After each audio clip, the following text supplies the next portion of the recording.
check these warning signs within yourself. Are you doing things that you don't want to do? Have you exchanged your body for something of value, whether it was a bag of weed, to get to know this boy even more, for him to love you and like you? Did you use drugs and alcohol and lost your inhibitions and woke up with somebody that you didn't want to sleep with? Watch for the warning signs in your own body. If you're unsure, ask somebody.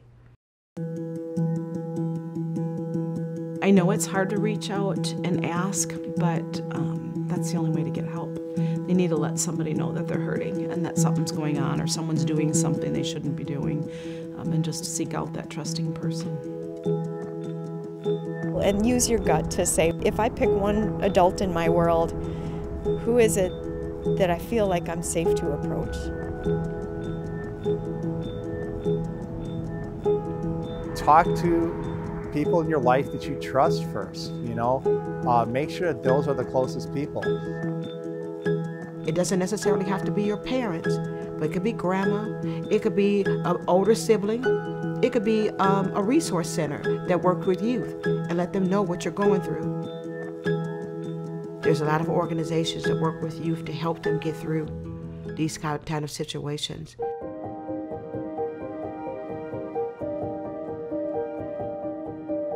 We provide advocacy and counseling and case management, crisis intervention, support groups for adults and children who have been victimized in sex trafficking.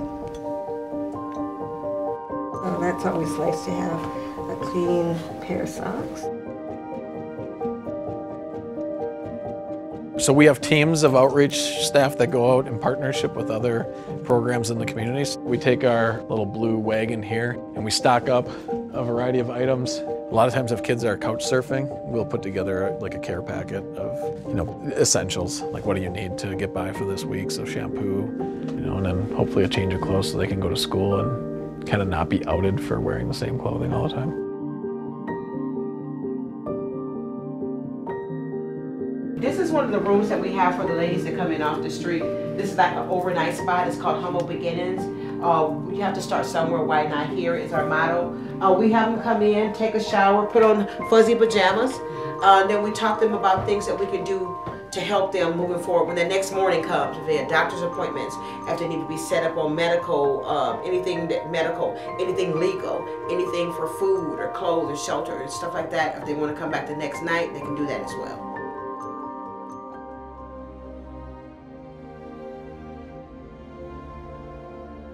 He always made me feel like nobody loved me anymore, like I had nothing to come back to. It was every day.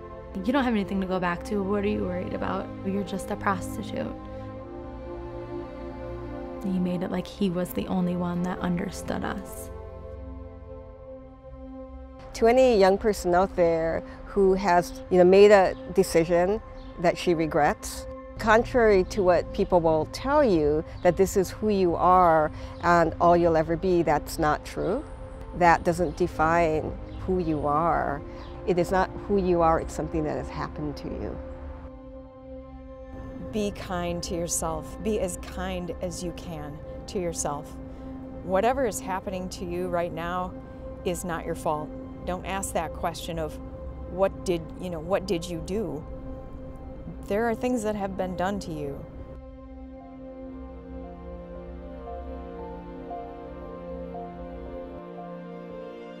My little brother used to cry a lot. Cry all the time because I was gone. I missed his whole life. When I left, whatever they did, everyone has a past. What I did don't define me as a person. Just because I did X, Y, Z, that doesn't define me. Right now, I'm just finding me, trying to find my inner peace. So I'm looking to find my hobbies. I was so lost that I forgot who I was for a while. It was so horrible while I went through it. But now what can I do with it? And now I'm to the point where I'm actually happy and I'm building myself back up, and I don't have to hide in shame no more. I can be honest about where I've been, where I've come from, and what makes me the woman I am today, because I'm proud of the woman I am today.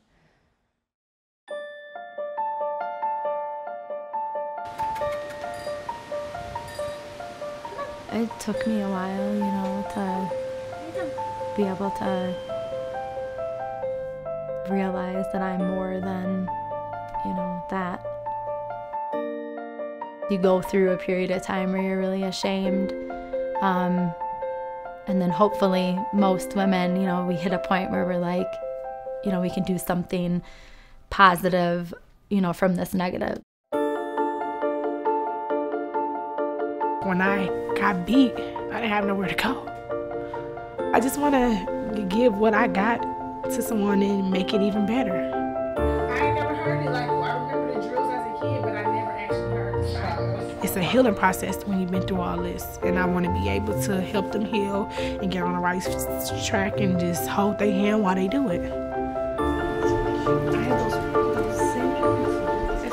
You know, we plan to share his story. We plan to tell people who he was. He is a boy who was trafficked, but I also want you to remember that he was a beautiful young man. He loved art. He loved music. He loved to skateboard. He loved to draw. He loved to write. So now I want his story to change other people's lives. I want his story to be something that someone else can learn from, so that this doesn't happen to anybody else.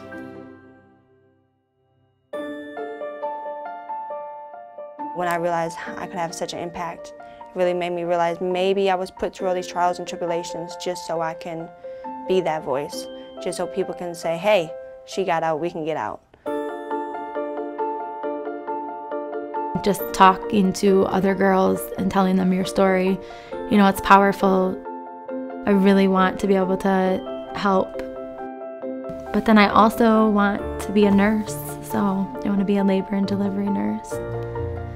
And I hope, you know, to accomplish all those goals and just keep building my daughters up so that nobody can ever break them down.